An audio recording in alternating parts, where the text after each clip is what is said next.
हम ब्राह्मणों के बारे में जो अशोभनीय बात उनके मुंह से निकली कि ब्राह्मण ही देश में जाति बाटी बात फैलाता है, तो हम ऐसे मोहन भागवत जी की बातों से समस्त देश की प्रजा की तरफ से, ब्राह्मण समाज की तरफ से निंदा करते हैं।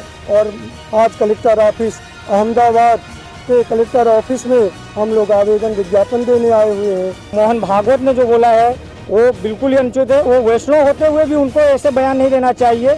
उनको शायद मालूम होना चाहिए कि इन जातवादियों की गणना हमारे शास्त्रों में की गई है। उनको अपने शास्त्र उठाकर अध्ययन करना चाहिए एक बार, और उनको देखना चाहिए कि गीता में ही भगवान कृष्ण ने कहा है चतुर्वर्ण्यम मयम सृष्टि, 4 वर्णों की रचना प्रभु ने की है, ना कि हम ब्राह्मणों ने की है। हम लोग आगे फिर जो है आगे कार्रवाई करेंगे, हड़ताल करेंगे, भूख हड़ताल करेंगे और सारी जो कोशिश है वो सब जारी किया जाएगा। एक शब्द से उनके पूरे देश में कितना तकलीफ पहुंचा है उसे देखना चाहिए। मैं ब्राह्मण की बात नहीं कर रहा हूँ, उनको ऐसे शब्द बोलना ही नहीं चाहिए, उन पे शोभा ही नहीं देता। आप देख रहे हैं देश लाइव, देश की आवाज। नमस्कार, आदाब, सत श्री अकाल, नमस्ते, हेलो, अस्सलाम वालेकुम। मैं नाज़िर पठान, देश लाइव में आपका स्वागत है। एक तरफ आप देख सकते हैं राज ठाकरे का विवादित बयान आया, जिन्होंने कहा कि भाजपा जो है वो हिंदुओं में दरार डालने की कोशिश कर रही है।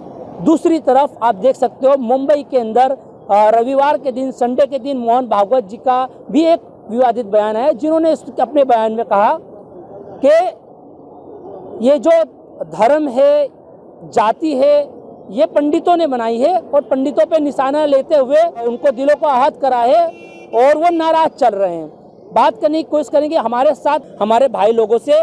देखिए, देश लाइव टीवी, इससे कोई भी धर्म का चाहे लोग हो, अगर कोई मदद मांगेगा, अगर हमारे से देने लायक अगर हुई तो हम बिल्कुल उनकी बात को उठाएंगे भी, हम उनकी बात को रखेंगे भी, क्योंकि देश लाइव कोई धर्म, कोई भेदभाव नहीं देखता है। वो एक ही चीज़ देखता है, एविडेंस होना चाहिए, प्रूफ होना चाहिए और बात में वजन होना चाहिए, जिससे कि उनकी बात को रखा जाए, जिससे कि उनकी बात का निकाल आ सके।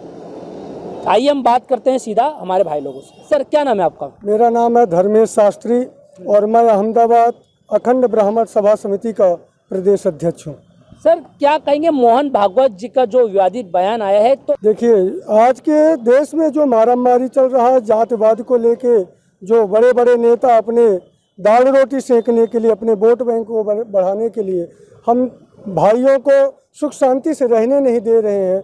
हर जाति को तोड़ फोड़ करके अपनी गंदी राजनीति, अपनी गंदी विचारधारा हमारे देश में फैला करके अशांति का माहौल पैदा कर रहे हैं, जिसमें आज आरएसएस प्रमुख श्रीमान मोहन भागवत जी, जो विप्रकुल में है उनका जन्म हुआ, और आज उनके मुखारबिंद से हम ब्राह्मणों के बारे में जो अशोभनीय बात उनके मुंह से निकली कि ब्राह्मण ही देश में जाति बाटी बात फैलाता है, तो हम ऐसे मोहन भागवत जी की बातों से समस्त देश की प्रजा की तरफ से, ब्राह्मण समाज की तरफ से निंदा करते हैं। और आज कलेक्टर ऑफिस अहमदाबाद के कलेक्टर ऑफिस में हम लोग आवेदन विज्ञापन देने आए हुए हैं। और मैं महामहिम राज्यपाल जी से भी शबनम निवेदन करूंगा को मोहन भागवत जी पे दबान बनाएं और मोहन भागवत जी आकर के भारत देश के समस्त भिन्न भिन्न क्षेत्रों में, देश के हर राज्य में फैले हुए ब्राह्मणों के प्रति जो अशोभनीय व्यवहार किया, अपने विचारधारा को प्रकट किया, वो माफ़ी मांगे। और हम सभी ब्राह्मण समाज, इस भारतवर्ष के ब्राह्मण समाज मोहन भागवत जी के बयान की घोर निंदा करते हैं। बात करने की कोशिश करेंगे। सर, क्या नाम है आपका? जितेंद्र कुमार अवस्थी। सर, क्या कहेंगे? देख सकते अभी जो मोहन भागवत जी का तो बयान है, इससे पहले जो है राज ठाकरे ने भी कहा था कि जो भाजपा जो है हिंदुओं के अंदर दरार डालने की कोशिश करी जा रही। तो क्या लगता है कैसे जो बयान बाहर आते हैं? आप देख सकते हो, एक तरफ देश को जोड़ने की बात करी जाती है और दूसरे तरफ डायरेक्ट इतने गंभीर आरोप लगाए जाते हैं, क्या कहोगे? देखिए, मैं एक ही चीज़ कहना चाहता हूँ कि हमारा हिंदू राष्ट्र है। हिंदुस्तान एक ऐसा राष्ट्र है जिसमें बहुत सी जातियाँ यहाँ रहती हैं, और ये राजनेता लोग जो है अपने अपने कामों के लिए, अपने अपनी राजनीति के लिए ये सब बयान करते हैं, और किसी के ऊपर, किसी भी जातिवाद के ऊपर कोई अपलोग लगाने का किसी को हक नहीं है। राज ठाकरे ने जो बोला वो भी अनुचित बोला है, और मोहन भागवत ने जो बोला है वो बिल्कुल ही अनुचित है। वो वैष्णव होते हुए भी उनको ऐसे बयान नहीं देना चाहिए। उनको शायद मालूम होना चाहिए कि इन जातवादियों की गणना हमारे शास्त्रों में की गई है। उनको अपने शास्त्र उठाकर अध्ययन करना चाहिए एक बार, और उनको देखना चाहिए कि गीता में भी भगवान कृष्ण ने कहा है चतुर्वर्ण्यमयम सृष्टि, 4 वर्णों की रचना प्रभु ने की है, ना कि हम ब्राह्मणों ने की है। और इन ऐसे विवादित बयानों को लेकर के जनता के बीच में, ये लोकतंत्र के बीच में ये दरार ना डाले। मैं इनसे यही अपेक्षा रखूंगा कि ये अपने बयान वापस ले और इसके लिए माफ़ी मांगे। एक अभी आपने कहा कि ये जो है हिंदू राष्ट्र है, हिंदू देश है, तो सर मेरे को तो लग रहा था ये तो सेक्युलर देश है। एक तरफ सबको जोड़ने की बात करते हो और आप कह रहे हो कि मतलब हिंदू राष्ट्र है, तो क्या लगता है इससे ऐसा नहीं लगता और जो दूसरे धर्म के लोग हैं उनकी भावना भी आहत होगी, उनको भी ठेस पहुंचाएगा? क्योंकि ऐसा कुछ तो डिक्लेयर हुआ नहीं कि हिंदू राष्ट्र बन गया है या संविधान ने इसको डिक्लेयर कर दिया है या दूसरे राज्यों ने इसे परमिशन दे दिया, ऐसा कुछ तो हुआ नहीं। फिर आप कैसे कह सकते हैं हिंदू राष्ट्र? हिंदू राष्ट्र सनातन धर्म से चला आ रहा है। हमने अपने पूर्वजों से, बुजुर्गों से जो भी पढ़ा है, वैसे हमारा हिंदुस्तान एक ऐसा है कि किसी जातिवाद को लेकर के नहीं होता है। हम एक दूसरे के प्रति चलते हैं, एक दूसरे के धर्मों को मानते हैं, एक दूसरे के धर्मों का सम्मान भी करते हैं हम। और उन्हीं की अपेक्षा रखते हुए हम हर राजनीतिक लोगों से ये कहना चाहते हैं कि वो हर धर्मों का सम्मान करें, हर वर्ण के लोगों के साथ में जिस तरह बर्ताव किया जाता है उस तरह करे, किसी के पास समस्त विवादित बयान ना देवे। और ये देश ऐसा है कि यहाँ पे हर जाति के लोग रहते हैं, हर धर्म के लोग रहते हैं। बिल्कुल। सर क्या नाम है आपका? RR मिश्रा, रविंद्र प्रसाद मिश्रा। अच्छा सर, अगर मोहन भागवत जी ने अपने शब्द को वापस नहीं लिया और अगर ब्राह्मण लोगों से माफ़ी नहीं मांगी, आपकी आगे की कार्रवाई क्या रहेगी, रणनीति क्या रहेगी? भाई संविधान के अनुसार जो है हम लोग आगे फिर जो है आगे कार्रवाई करेंगे, हड़ताल करेंगे, भूख हड़ताल करेंगे और सारी जो कोशिश है वो सब जारी किया जाएगा। हमारे साथ पंडित जी से 2 शब्द लेंगे। पंडित जी क्या कहेंगे? आप भी देख सकते हैं जो अभी देश का माहौल चल रहा है, इस पे एक इतना गंभीर आरोप लगाना कि पंडितों द्वारा जो है धर्म बांटे जा रहे हैं, भेदभाव करा जा रहे हैं, क्या कहेंगे? ब्राह्मण समाज को बांटने की एक कोशिश चल रही है। ब्राह्मण ने जात बनाई ऐसा लोग कहते हैं, लेकिन जाति पात कुछ है ही नहीं। सब ब्राह्मण को बदनाम कर रहे हैं। रचा है भगवान ने रचा है। अगर 4 वर्ण कहे जाएं तो 4 वर्ण कौन से? कि जो दान से घर चलाता है वो ब्राह्मण, कर से टैक्स से जो घर चलाता है वो ठाकुर, और व्यापार से जो घर चलाता है वो वैश्य, और जो नौकरी पेशा मजदूरी करते हैं वो शूद्र। ये 4 वर्ण हैं और चारों अपनी अपनी जगह बटे हुए हैं और इन्हीं चारों से संसार चल रहा है, हमारा देश चल रहा है। अखंड भारत है।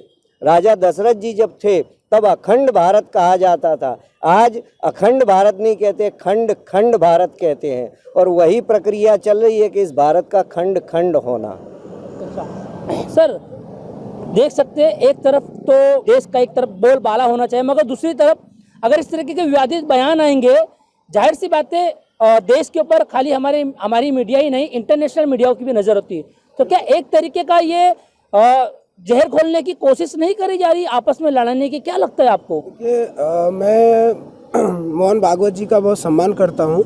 रही बात उन्होंने पंडितों के विरोध में जो शब्द बोला है वो अनुचित है, मैं उसकी निंदा करता हूँ। मोहन भागवत जी बोल सकते हैं कि ब्राह्मणों ने कहाँ पे कहीं लिखा नहीं है, बराबर। आप संविधान उठा के देख लीजिए, संविधान के खिलाफ बोल सकते हैं कि संविधान ने सबको जाति प्रमाण पत्र बांटा है? ब्राह्मण तो सद्भावना सबको साथ में लेके चलने वाला पंथ है। ब्राह्मण सबको जोड़ के रखने वाला है। आप शादी है, विवाह है, कहीं पे भी जाइए, ब्राह्मण नीचे से ऊपर तक के लिए सबको न्योता भेजता है, सबकी ज़रूरतों को समझता है, सबकी जिम्मेदारियों पर ध्यान रखता है। ब्राह्मण सबको देखने वाला है, किसी एक जाति का नाम नहीं है। ब्राह्मण मतलब सबको जोड़ने का जो काम है वो ब्राह्मणों का है। मोहन भागवत जी इतने मतलब वरिष्ठ व्यक्ति हैं, इतने मतलब एक शब्द से उनके पूरे देश में कितना तकलीफ पहुंचा है उसे देखना चाहिए। मैं ब्राह्मण की बात नहीं कर रहा हूँ, उनको ऐसे शब्द बोलना ही नहीं चाहिए, उन पर शोभा ही नहीं देता। तो क्या लगता है, ऐसा तो नहीं कहीं उन्हें बुलवाया गया हो? क्या आपका क्या मानना है? उनको कोई नहीं बुलवा सकता, वो बोले होंगे। उनको तो महंगाई, बेरोजगारी, शिक्षा, आज युवा इतने बेरोजगार बैठे हैं, उन पर बात करनी चाहिए। ये हिंदुओं में ब्राह्मण है, क्षत्रिय है, हमारा देश एक बगीचा है जहाँ तरह तरह के फूल हैं। ये इस खूबसूरती को उनको समझना चाहिए। इतनी उम्र हो गई, इतने अनुभव है, उनको उस खूबसूरती को समझना चाहिए। देश अपना बांटने का काम नहीं है, देश अपना जोड़ने का काम है। आज विदेशों से भी लोग हमारे देश का चीज़ों को फॉलो कर रहे हैं, हमारी परंपरा को फॉलो कर रहे हैं कि ऐसा कैसा देश है भारत, ऐसा कैसा लोकतंत्र है जहाँ पे इतने सारे धर्म है, उसके बाद भी लोगों में प्रेम मोहब्बत है। बिल्कुल आपने सही बात बोला। मैं आपकी बात पे खाली एक सवाल मेरा ये रहेगा कि जो आपने कहा है देश को जोड़ने की बात, जोड़ा जाए ना कि बांटा जाए, बिल्कुल सही। आपको नहीं लग रहा मतलब कहीं ना कहीं देश के अंदर बांटने की कोशिश करी जा रही है? देखिए, ये नेता है, खाली बैठे रहते हैं, उठते हैं, कुछ भी बोल जाते हैं। जनता को जागरूकता की जरूरत है। मेरे खिलाफ, ब्राह्मण के खिलाफ हो कि क्षत्रिय के खिलाफ हो कि मुस्लिम के खिलाफ हो कि सिख के खिलाफ हो, ऐसे बयानबाजी अगर कोई करता है तो उसका विरोध करने आना चाहिए, ये हमारी जिम्मेदारी है। और ऐसे लोगों पे हम कलेक्टर ऑफिस आए हुए हैं साहब को, आज हम अपना ज्ञापन देंगे कि ऐसे लोगों पर कड़ी कार्रवाई करें। ऐसे शब्द को वापस लेना, बोल देना, ये कोई बच्चे नहीं हैं। आप एक जिम्मेदार व्यक्ति हैं, किसी संस्था के संस्थापक हैं आप ऐसे छोटी बचकानी भाषा नहीं बोल सकते। इससे एक ब्राह्मण की बात नहीं कर रहे हैं हम, किसी को नहीं बोल सकते आप। ये देश लोकतंत्र है, ये लोकतंत्र से चलेगा, ना कि ब्राह्मण, क्षत्रिय, ठाकुर, हिंदू, मुस्लिम, सिख, ईसाई से चलेगा, संविधान से चलेगा। देखिए क्या पूरा मामला था, हमने जो है हमारे देश लाइव के माध्यम से हमने आप तक रखा। कहना सही बात, देखिए मज़हब नहीं सिखाता आपस में बैर रखना, हिंदी है, हम वतन है, हिंदुस्तान हमारा। ये देश बड़ा ही खूबसूरत देश है जिसके अंदर 4 बड़ा ही खूबसूरत फूल है, हिंदू, मुस्लिम, सिख, ईसाई की। न जाने इस पर किसकी नज़र लग गई है, मगर हमें यही प्रार्थना भी करना है और हमें संभाल के रखना है ये चारों फूलों को, जिससे कि देश की एक खूबसूरती दिखाई देती है चारों फूल के खिलने से। मैं मोहम्मद नाज़ी पठान, आप देख रहे हैं देश लाइव।